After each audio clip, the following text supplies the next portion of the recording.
Hello दोस्तों, नमस्ते। इस वीडियो के माध्यम से राजस्थान बोर्ड कक्षा 7 की पुस्तक हमारा पर्यावरण भाग 2 से जल अध्याय के कुछ महत्वपूर्ण तथ्यों को जानेंगे। जल चक्र, जिस प्रक्रम में जल लगातार अपने स्वरूप को बदलता रहता है और महासागरों, वायुमंडल एवं धरती के बीच चक्कर लगाता रहता है, उसे जल चक्र कहते हैं। तो दोस्तों, समुद्रों का जल सूर्य के ताप से गर्म होकर के वाष्पित होता है और यह वाष्प वायुमंडल में चली जाती है। वायुमंडल में वाष्प ठंडी होती है और ठंडी होकर के वर्षा के रूप में पुनः धरती पर आ जाती है और वर्षा जल जो है विभिन्न नदियों के माध्यम से पुनः समुद्रों में आ जाता है। तो ये प्रकृति में जल चक्र चलता रहता है। थलशाला, यह छोटे घर के पौधे रखने का कृत्रिम अहाता होता है। जल जो दो प्रकार का है, लवणीय जल और अलवणीय जल। तो अलवणीय जल जो है वो नदी, ताल, सोते, हिमनद आदि के रूप में आदि स्रोतों में पाया जाता है, जबकि लवणीय जल महासागरों और समुद्रों में पाया जाता है। जल का वितरण पृथ्वी सतह पर 3/4 भाग पर जल है और इस जल में महासागरों में 97.3% जल विद्यमान है, बर्फ के रूप में 2%, भूमिगत जल के रूप में 0.68% जल है। झीलों का अलवणीय जल की मात्रा जो है वो है 0.009%। नमकीन झीलों में जो जल है उसकी मात्रा है 0.009% तथा वायुमंडल में वाष्प के रूप में जो जल विद्यमान है उसकी मात्रा है 0.0019% तथा नदियों में जो जल है उसकी मात्रा है 0.0001%। तो यह इस प्रकार से जल का वितरण है। लवणता, 1000 ग्राम जल में मौजूद नमक की मात्रा को लवणता कहते हैं। महासागरों की औसत लवणता 35 ग्राम प्रति 1000 ग्राम होती है। इजराइल के मृत सागर में 340 ग्राम प्रति लीटर लवणता होती है और यह विश्व में सबसे अधिक लवणता वाला सागर है। 22 मार्च विश्व जल दिवस के रूप में मनाया जाता है। महासागरीय जल की गतियाँ जो 3 स्वरूपों में अपन देखने को मिलती है, तरंगे, ज्वार भाटा एवं धाराएं। तरंगे, महासागरीय सतह पर जल लगातार उठता और गिरता है, उन्हें तरंगे कहते हैं और यह पवन के कारण होती है। तो तरंगे जो है उसका कारण है वायु के कारण महासागरों में तरंगे उठती हैं। और इन तरंगों में सुनामी जापानी भाषा का शब्द है जिसका अर्थ है पोताश्रय तरंगे, क्योंकि सुनामी आने पर पोताश्रय नष्ट हो जाते हैं। भूकंप, ज्वालामुखी उद्गार या जल के नीचे भूसंकलन के कारण महासागरीय जल अत्यधिक विस्थापित होता है। इसके फलस्वरूप 15 मीटर तक की ऊंचाई वाली विशाल ज्वारीय तरंगे उठती है जिन्हें सुनामी कहते हैं।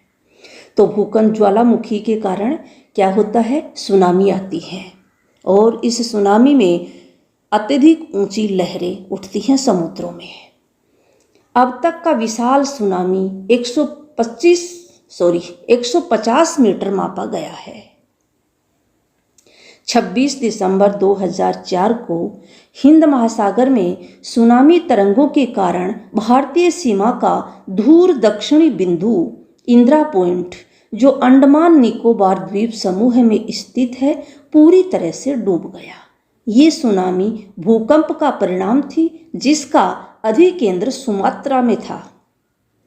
इस भूकंप की तीव्रता रिक्टर पैमाने पर 9 मापी गई थी। यह सुनामी लगभग 800 किलोमीटर प्रति घंटे की गति से आया था और इतना अधिक भयंकर था कि इससे जान और माल का बहुत अधिक नुकसान हुआ था।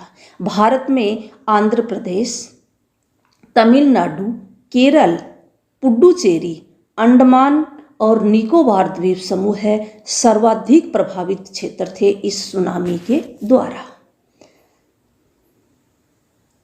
ज्वार भाटा दिन में 2 बार नियम से महासागरीय जल का उठना एवं गिरना ज्वार भाटा कहलाता है और यह 2 प्रकार का होता है, वृत्त ज्वार भाटा और निम्न ज्वार भाटा।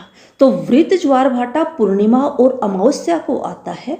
पूर्णिमा और अमावस्या को सूर्य, चंद्रमा और पृथ्वी एक सिध में होते हैं, इसलिए सूर्य और चंद्रमा के द्वारा जो जल के ऊपर आकर्षण बल लगता है वो एक ही दिशा में लगता है, इसलिए पूर्णिमा और अमावस्या को जो ज्वार भाटा आता है वो वृत्त ज्वार भाटा कहलाता है। निम्न ज्वार भाटा चंद्रमा के प्रथम एवं अंतिम चतुर्थांश में निम्न ज्वार भाटा आता है, यानी कृष्ण पक्ष की अष्टमी और शुक्ल पक्ष की अष्टमी प्रथम और अंतिम चतुर्थांश होते हैं चंद्रमा की।